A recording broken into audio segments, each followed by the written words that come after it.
সুপ্রিয় দর্শক, আপনাদের সবাইকে আমন্ত্রণ জানাচ্ছি এনটিভি নিয়মিত স্বাস্থ্য বিষয়ক আয়োজন স্বাস্থ্য প্রতিদিনে। আপনাদের সাথে রয়েছে আমি পুষ্টিবিদ নুসরাত জাহান দীপা।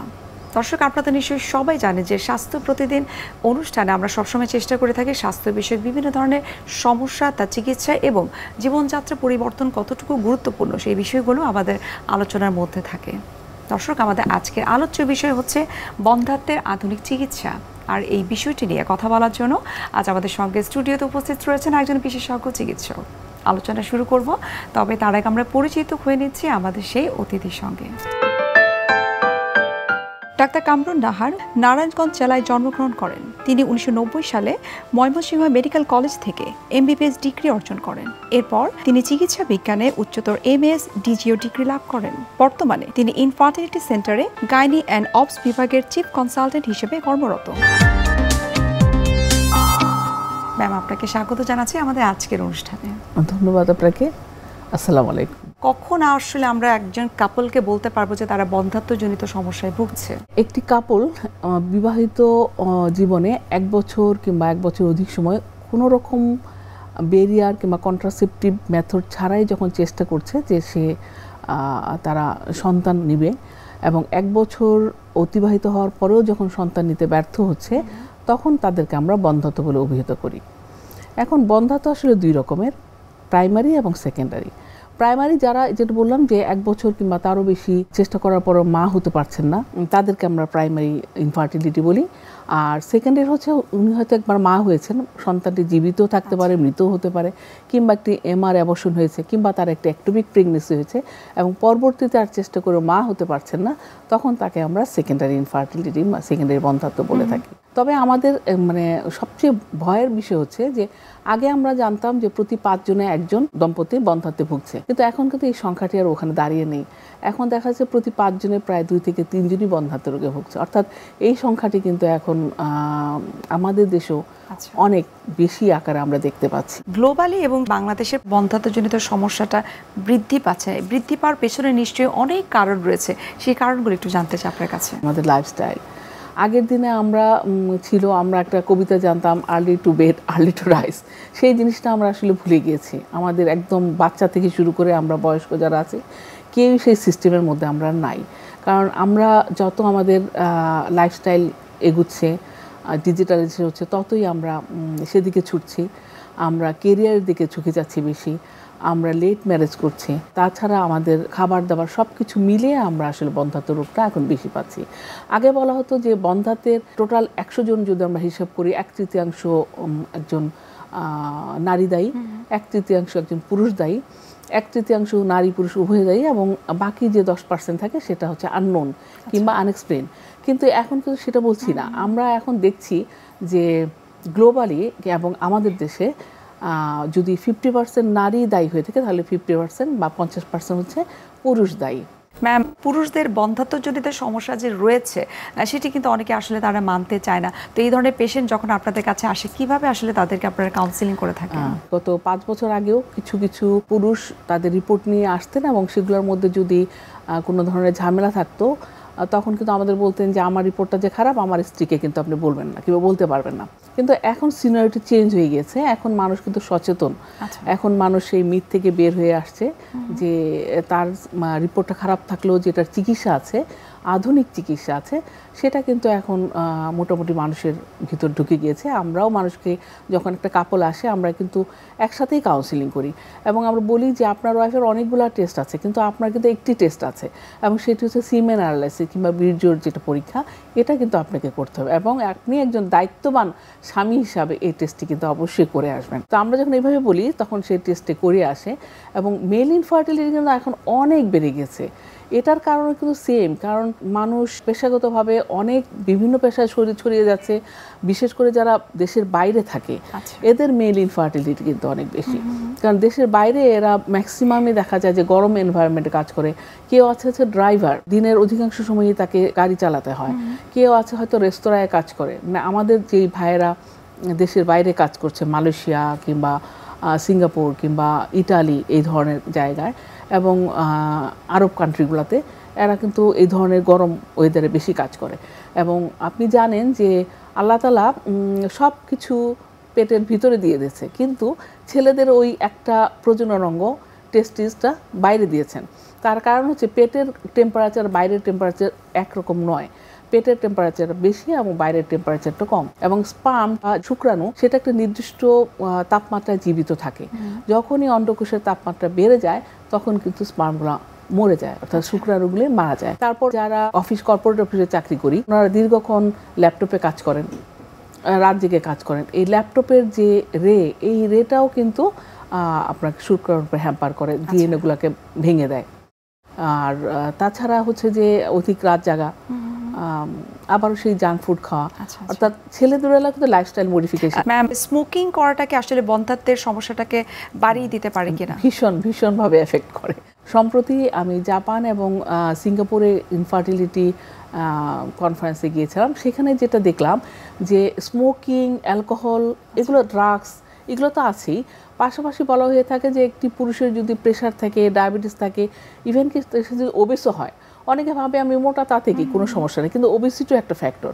এবং এখানে বলা হয়েছে যে মেল পার্টনারকে অবশ্যই লাইফস্টাইল মডিফাই করতে হবে, অর্থাৎ তার যদি ওবেস থাকে তাকে ওয়েট কমাতে হবে, তার প্রেশার থাকলে প্রেশারটাকে নর্মাল আনতে হবে, তার ডায়াবেটিস থাকলে ডায়াবেটিসটাকে নিয়ন্ত্রণ করতে হবে, এবং অ্যাজ এ হোল তাকে লাইফস্টাইল অবশ্যই ঠিক জায়গায় নিয়ে আসতে হবে। না হলে মানে মেল ইনফার্টিলিটিকে কারেকশন করা যাবে না। কারণ অনেক কিছু আমরা কারেকশন করলাম, তারপরে অনেক সূক্ষ্ম জিনিস থাকে যেটা হয়তো আমাদের দেশে আমরা ওই পর্যায়ে যে পরীক্ষা করতে পারি না।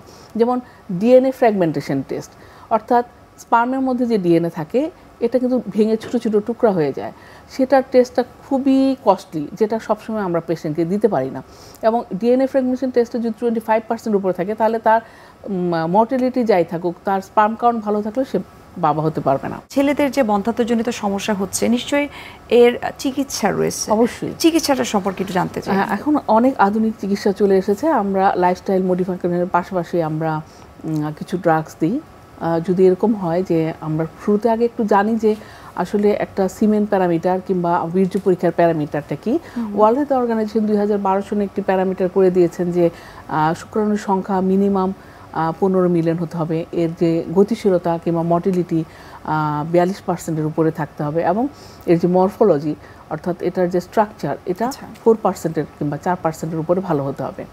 এখন কোনো একটা পুরুষ যদি অলিগোস্পার্মি অর্থাৎ 15 মিলিয়নের নিচে নিয়ে আসে, তখন তার বেলায় আমরা তো অবশ্যই ডায়েট, এক্সারসাইজের পাশাপাশি আমরা কিছু ড্রাগসও দিয়ে থাকি, এবং তাতে সে খুব উপকৃত হয়। পাশাপাশি তাকে আমরা বলি যে আপনি যদি স্মোকার হন কিংবা কোনো ড্রাগ অ্যাডিকশনে থাকেন, এগুলোকে অ্যাভয়েড করতে হবে, হেলদি লাইফস্টাইলটাকে করতে হবে। হ্যাঁ, এবং ওগুলা আবারও বলে থাকি যে আপনার যে ল্যাপটপ ব্যবহারের সময়টা আপনি সীমিত করে নিয়ে আসবেন, কিংবা আপনাকে যদি অনেকক্ষণ বসে থাকতে হয় অবশ্যই আপনি 1 ঘন্টা 2 ঘন্টা পর পর একটু হাঁটবেন, খোলা হাওয়া হেঁটে আসবেন।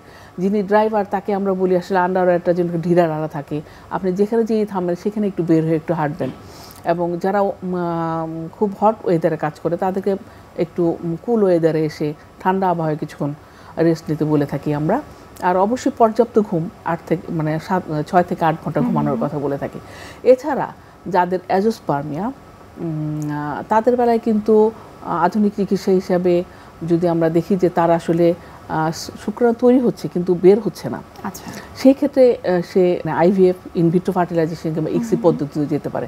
তাছাড়া যারা মাইল্ড অলিগোস্পার্মিয়া তাদের বেলায় কিন্তু আরেকটি খুব সহজ পদ্ধতিতে আমরা যা ইন্ট্রা-ইউটেরাইন ইনসেমিনেশন কিংবা আইইউআই, যাদের অলিগোস্পার্মিয়া কিংবা অলিগোস্টেনোজোস্পার্মিয়া অর্থাৎ তাদের মর্টিলিটি কম কিংবা তাদের পরিমাণে কম, তাদের বেলায় আইইউআই খুব ভালো কাজ করে।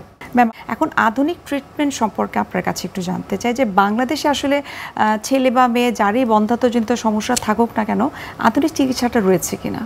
অবশ্যই উন্নত দেশের পাশাপাশি আমাদের দেশে এখন আধুনিক চিকিৎসা অ্যাভেলেবল, সম্ভব এবং হচ্ছে। তো আধুনিক চিকিৎসা বলতে আমি বলি যে আমরা সাধারণত যেই মেয়েটির হয়তো ধরে তার 2টা টিউব বন্ধ, সেই ক্ষেত্রে আমরা ল্যাপারোস্কোপির মাধ্যমে তার টিউব খুলে দিচ্ছি। ল্যাপারোস্কোপিটা হচ্ছে একটা কিহোল সার্জারি, 3টে ছোট ছোট ছিদ্র করে সেখানে আমরা টেলিস্কোপ ঢুকিয়ে এবং অন্যান্য ইনস্ট্রুমেন্ট ঢুকিয়ে আমরা খুব সহজেই টিউবগুলো খুলে দিচ্ছি। যাদের এন্ডোমেট্রিওসিস আছে, অ্যানাটমিক্যাল যে পজিশনগুলো থাকে ইউটেরাস, ওভারি, টিউব, যে ডিম্বনালী, দেখা যায় যে এন্ডোমেট্রিওসিসের এই যে অ্যানাটমিক্যাল পজিশন সেগুলো নষ্ট হয়ে যায়। তখন আমরা ল্যাপারোস্কোপির মাধ্যমে সেই অ্যানাটমিক্যাল ওই স্ট্রাকচারগুলোকে ছাড়িয়ে দিয়ে অ্যানাটমিক্যাল পজিশনে আবার দিয়ে আসি। তারপরে হয়তো আমরা ওভুলেশন ইন্ডাকশন দিয়ে আইইউআই করি, তখন সে কনসিভ করে যায়। তাছাড়াও যদি কারো ইউটেরাসে ফাইব্রয়েড থাকে, আমরা জ্বরেও রেখে মায়োমেক্টমি করে আসি, সেটাও কিন্তু ল্যাপারোস্কোপির মাধ্যমেই সম্ভব। এখন আর পেট কাটতে হচ্ছে না। তার মানে আগে যেমন দেশে বাইরে চলে যেত যে আমি পেট কাটবো না, আমি ছিদ্র করে অপারেশন করুন। কাজ এই ছিদ্র করে অপারেশন কিংবা ল্যাপারোস্কোপি কিন্তু এখন আমাদের দেশে খুব প্রচলিত এবং খুবই জনপ্রিয় একটি অপারেশন। ইভেন কি এই ল্যাপারোস্কোপি করে অ্যাক্টোপিক প্রেগনেন্সি যদি হয়, যে কারো একটা টিউবে বাচ্চা হয়ে নষ্ট হয়ে গেছে, বাস্ট হয়ে গেছে, তখন কিন্তু আমরা এখন আর পেট কাটছি না, আমরা ল্যাপারোস্কোপির মাধ্যমেই সেই টিউবটা রিকনস্ট্রাকশন সার্জারি করে দিয়ে আসতে পারছি। তাছাড়া আমরা হিস্টোস্কোপি নামে আরেকটা অপারেশন করছি, এটিও এখন আমাদের দেশে আস্তে আস্তে খুব জনপ্রিয় হয়ে যাচ্ছে। হিস্টোস্কোপি আমরা কাকে করছি? এটা আমরা আসলে হিস্টোস্কোপিটা করছি হচ্ছে, এটা আমরা পেট কাটছি না, এখানে কোনো কাটা ছাড়ার ব্যাপার থাকে না। এটা আমরা জরায়ের ভিতর দিয়ে, সার্ভিসের ভিতর দিয়ে খুব 2.9 মিলিমিটার খুবই পাতলা একটি ক্যামেরা ঢুকিয়ে আমরা জরায়ুটা দেখে আসি। কারো কারো ইনফেকশন থাকে, এন্ডোমেট্রাইটিস, তার জন্য সে কনসিভ করছে না। একটু আপনার কাছে জানতে চাই, হিস্টোস্কোপিটা আসলে কাদের ক্ষেত্রে করা হয় বা কোন ধরনের সমস্যার ক্ষেত্রে হিস্টোস্কোপি করে থাকেন? হিস্টোস্কোপি করা হচ্ছে ইনফার্টিলিটি কেসে তো আমরা করছি, পাশাপাশি হয়তো কারো মায়োমা আছে, অর্থাৎ সাবমিউকাস মায়োমা, তার ভীষণ ব্লিডিং হয় পিরিয়ড হলে এবং সে কনসিভ করতে পারছে না। কারো কারো পলিপ আছে, পলিপের জন্য সে কনসিভ করতে পারছে না। কারো কারো জন্মগতভাবে জরায়ুর ভিতর একটা দেয়াল, যেটাকে আমরা ডাক্তার সেপ্টাম আছে, তাদের বেলায় করে থাকছি। হ্যাঁ, এবং কারো কারো হয়তো খুব ইনফেকশন আছে, অর্থাৎ এই হিস্টোস্কোপি সি অ্যান্ড ট্রিট দেখে সাথে সাথে ট্রিটমেন্ট করে দাও, এবং এখানে বাইরে থেকে কোনো কাটাছেড়াও হচ্ছে না। আর এটা হচ্ছে যে আউটডোর প্রসিডিউরও করা যায়, যে করেও সে বাসায় চলে যেতে পারে, যে সকালে করলাম সন্ধ্যায় সে চলে গেল। সেই সমস্ত ক্ষেত্রে আমরা খুব সফলভাবে এই চিকিৎসাগুলো করছি, এবং চিকিৎসা করার পরে যারা এই ধরনের সমস্যা হচ্ছেন তারা মাও হচ্ছেন। অনেক ক্ষেত্রে আমরা দেখেছি যে হয়তো নিউলি ম্যারিড কাপল, তারা বিশেষ করে মেয়েদের ক্ষেত্রে তার ডিম্বাণুর সংখ্যা কম থাকে, পরবর্তীতে তিনি যখন আইভিএফ ট্রিটমেন্টটা নিলেন, তারপরে দেখা যায় আইভিএফ হয়তো সেটা সাকসেসফুল হয়নি, তখন কিন্তু অনেক সময় ডক্টররা সাজেস্ট করে থাকেন, আপনারা সাজেস্ট করে থাকেন হিস্টোস্কোপি করার জন্য। এক্ষেত্রে আসলে উপকারিতাটা কি? উপকারিতা হয়তো তার আনডায়াগনোসড কোনো পলিপ ছিল, কিংবা তার এন্ডোমেট্রিয়ামের ভিতর কোনো ইনফেকশন ছিল, যেটাকে আমরা এন্ডোমেট্রাইটিস বলি, এবং আমরা যখন ভিতরে ঢুকি তখন এটা স্ট্রবেরি অ্যাপিয়ারেন্স থাকে, লাল ছোটো ছোটো ছোটো ছোটো ছোটো ছোটো অনেক ফোটা ফোটা থাকে, যেটা দেখলে খুব সহজেই বোঝা যায় তার ভিতরে ইনফেকশন। তখন কিন্তু ইনফেকশনটাকে আসলে দূর করার জন্য আমরা দীর্ঘমেয়াদী কিছু অ্যান্টিবায়োটিক দিয়ে থাকি। অ্যান্টিবায়োটিক খাইয়ে তাকে আবার প্রিপারেশন দিয়ে তখন তাকে আমরা আবার বাচ্চা নেওয়ার জন্য প্রস্তুত করে থাকি আর কি। আচ্ছা, এখন একটু ছেলেদের ট্রিটমেন্টের বিষয়টা জানতে চাই, যে ছেলেদের আধুনিক ট্রিটমেন্ট বাংলাদেশে আছে কিনা? অবশ্যই আছে। আধুনিক ট্রিটমেন্ট বলতে বিভিন্ন ড্রাগ এসছে বাজারে, যেগুলো দিয়ে ইনজেকশন দিয়ে শুক্রাণু বাড়ানো যায়, মর্টিলিটি কিংবা গতিশীলতা বাড়ানো যায়। আর তারপরে তো আইইউআইয়ের ব্যাপারটা আছে, যে আইইউআই খুব সাকসেসফুলি আমরা আইইউআই করছি, আইইউআইয়ের সাকসেস রেট ভালো, এবং বলা হয়ে থাকে মিনিমাম 4 বার আইইউআইয়ের কথা। একটি আইইউআই অনেকেই বলে সাকসেস রেট কেমন, প্রথমবার সাকসেস রেট আসলে আমরা বলে থাকি 15 থেকে 20%, কিন্তু এটা যত 2 বার আরও বাড়ে, 3 বার আরও বাড়ে, 4th বার আরও বেড়ে যায়। এবং আইইউআই অনেক পেশেন্ট জিজ্ঞাসা করে এটা কি ব্যথা হয় কিনা, এতে আমাদের থাকতে হয় কিনা। আসলে কোনো ব্যথাই হয় না, ঘন্টা 2 আমাদের চেম্বারে বসতে হয়, কিংবা আমাদের ল্যাবরেটরিতে এসে বসতে হয়। 2 ঘন্টার মধ্যেই প্রসিডিউর করা যায়, এবং করার সাথে সাথে 2-4-5 মিনিট রেস্ট নিয়ে রুগী বাসায় চলে যেতে পারে এবং স্বাভাবিকভাবে কাজ করতে পারে। আচ্ছা, আর আরেকটা জিনিস যেটা আমি বলতে চাই, সেটা হচ্ছে যদি কারো একেবারে নাই, স্পার্মই নাই, তাহলে পেসা টেসা এবং মাইক্রোটেসা এরকম কিছু প্রসিডিউর আমাদের দেশে হয়ে থাকে, যে অন্ডকোষ থেকে স্পার্ম সংগ্রহণ করে তারপরে সেটা আমাদের আইভিএফ কিংবা ইসি করা সম্ভব। ম্যাম, আমরা আরও বিস্তারিত জানবো এই বন্ধ্যাত্বজনিত চিকিৎসা সম্পর্কে, তবে তার আগে আমরা একটু দেখে নিচ্ছি আমাদের স্বাস্থ্য প্রতিদিনের নিয়মিত আয়োজন কি খাবেন কেন খাবেন এই সেগমেন্টটি। সুপ্রিয় দর্শক, আপনারা দেখছেন স্বাস্থ্য প্রতিদিন এই অনুষ্ঠানটি। এ পর্যায়ে আমরা দেখে নিচ্ছি বিভিন্ন খাদ্যের পুষ্টি গুণাগুণ নিয়ে আমাদের পুষ্টিবিদের পরামর্শ। আমাদের দেশের অনেক মেয়েরাই বিয়ের পরে বিভিন্ন রকম সমস্যার সম্মুখীন হয়। তার মধ্যে একটি অন্যতম বড় সমস্যা হলো মেয়েদের ফার্টিলিটি কমে যাওয়া। অর্থাৎ মেয়েরা কনসেপ্ট করতে চায় না। সেক্ষেত্রে অনেকগুলো বিষয় এখানে কাজ করে, যেমন মেয়েদের বয়স, ওজন এবং বিভিন্ন হরমোনাল সমস্যা। ফার্টিলিটি বৃদ্ধির জন্য অবশ্যই আপনাকে পুষ্টিকর খাবার প্রতিদিন খাদ্য তালিকায় রাখতে হবে এবং সেই সাথে খেয়াল রাখতে হবে শরীরের অতিরিক্ত ওজন নিয়ন্ত্রণে রাখা। যদি আপনার শরীরের ওজন বেশি হয়ে যায় সেক্ষেত্রে আপনাকে কম পরিমাণে খাবার গ্রহণ করতে হবে, কিন্তু সেই খাবারটা অবশ্যই সুষম এবং পুষ্টিকর হতে হবে। ফার্টিলিটি বৃদ্ধির জন্য ভিটামিন ডি এর গুরুত্ব অনেক বেশি। ওভুলেশন বা হরমোনাল ব্যালেন্সের জন্য ভিটামিন ডি এর গুরুত্ব অনেক। আমাদের দেশের মেয়েদের বেশিরভাগই দেখা যায় যে ভিটামিন ডি এর ডেফিসিয়েন্সি তৈরি হয়েছে। সেক্ষেত্রে গ্রামে যারা থাকে তাদের ভিটামিন ডি এর ডেফিসিয়েন্সি তুলনামূলক কম হয়, কারণ তারা সকালবেলা রোদটা স্কিনে পাচ্ছে।